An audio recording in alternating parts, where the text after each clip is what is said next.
Hello friends, today I'm going to show you how I take my own photos at home. The camera that I have is the Sony a6400.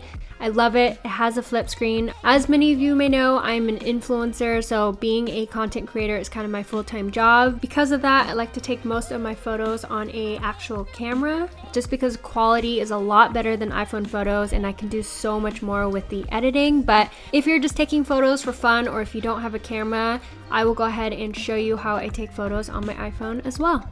My tripod is also super inexpensive. It is from Amazon and was around $30.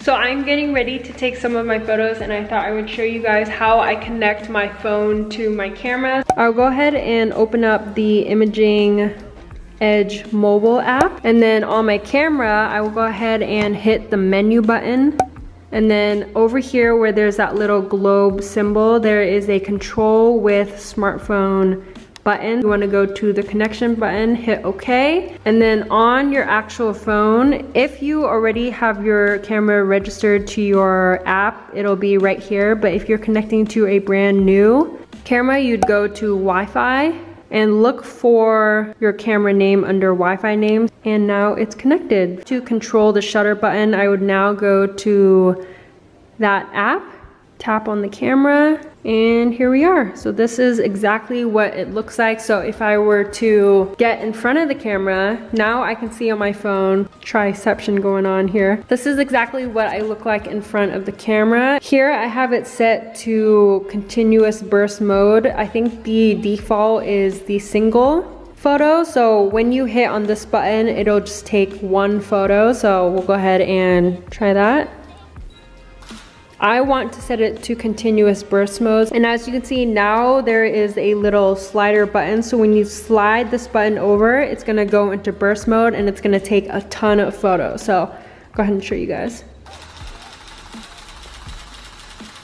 And then I'll slide it back and it'll turn off. So right there, I probably already took like 50 photos. I will just keep doing bursts over and over and over again, play with different poses. It just allows me to get a ton of photos really quickly. Also, I think the key to being super efficient when you're taking your own photos at home is to really practice your poses, and that way when you have your camera burst, you don't panic. You know exactly what different poses look good. You can think like, okay, I'm gonna put my hands on my hips, I'm gonna do a laughing one. But if you're just starting out, it might be easier for you to do a little auto timer. And you can also set that up in the app as well. If you wanna do single shoot mode, you can set down here, there's a little auto timer option. So you can kind of set this to like 2, 5, 10 seconds. If I just hit the button one time. So that gives you a little bit more time to think about your poses, maybe set your phone down. But since I have done this so many different times, I just like to do the continuous version because I can just get a ton of photos really easily. It takes up a lot of space and it's a ton of photos to go through, but I would way rather do this, be done quickly and efficiently, and that's just what I like to do. Let me just take you behind the scenes of how I take some of these photos. Okay, so taking photos like this might seem a little bit overwhelming, but I've done it so many different times that by now it just comes super natural to me. So the more you practice, the better you're gonna get at it. Also, after a long enough period of time, my shutter will kind of slow down, which gives me a little bit more time to switch between my poses. I also take all of my photos in RAW, so that way it gives me a little bit more flexibility when I go in to edit my photos in Lightroom. Here I'm adjusting the angle of my camera. It is super important to learn what angles you like best and what you think is the most flattering.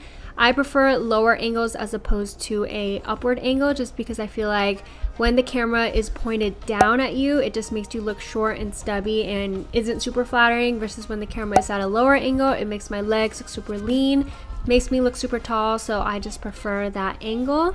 So here I'm just going through a lot of the poses that I covered in my recent how to pose video, and I'm flipping through my camera to see how the photos turned out. After I edited them in Lightroom, these are the final images. Let me know down below if you guys want to see a tutorial on how I edit my photos. Now I'm changing into a different outfit, especially because I don't like to get ready every day. It's a lot easier for me to take multiple sets of photos, different outfits all in one day, and it's just the most efficient. Also, another tip that I have for you is to play with how you have your head angled. By changing your poses very slightly in every single photo, it just makes sure that you have a lot more to choose from rather than 300 photos later you have the same facial expression on. So just make sure you are making small changes to your face, how you're sitting, how your head is tilted, and it just helps a lot with how the photos will turn out.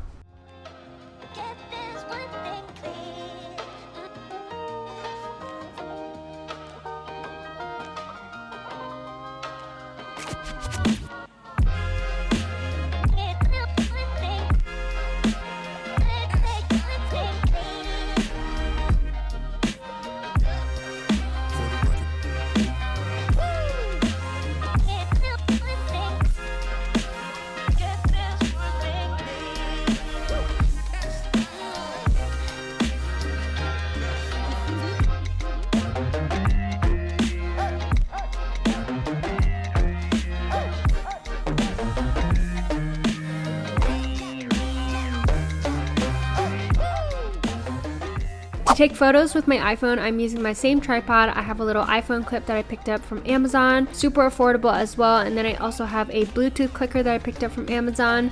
This connects to my iPhone via Bluetooth, so any phone that has Bluetooth, this clicker will work with it if you have an Android or whatever. This is really great because I can stand up to 10 or 15 feet away, hit the little clicker, and it will get the shutter to go off on my camera. Hey, don't look, honey, it's gonna show up.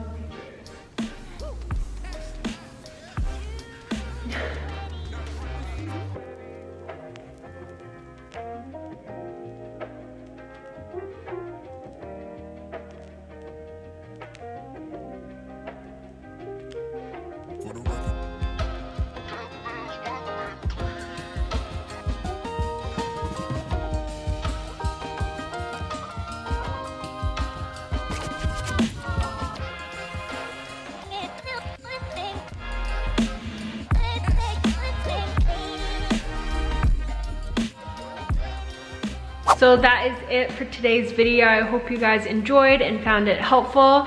Don't forget to follow me on Instagram and TikTok. I'm super active on there, and that way you can see all the finalized images as well. I'm gonna get back to editing. It's probably gonna take me a solid like 1 or 2 hours to edit all these photos. So anyways, I hope you guys enjoyed this video and found it helpful. Don't forget to give it a big thumbs up. It lets me know that you wanna see more of these videos. If I give you guys any inspiration to do your own at-home photo shoot, don't forget to tag me on Instagram so I could share, comment, show some love, and that is all. Thank you guys so much for watching, and I will see you in my next video. Bye.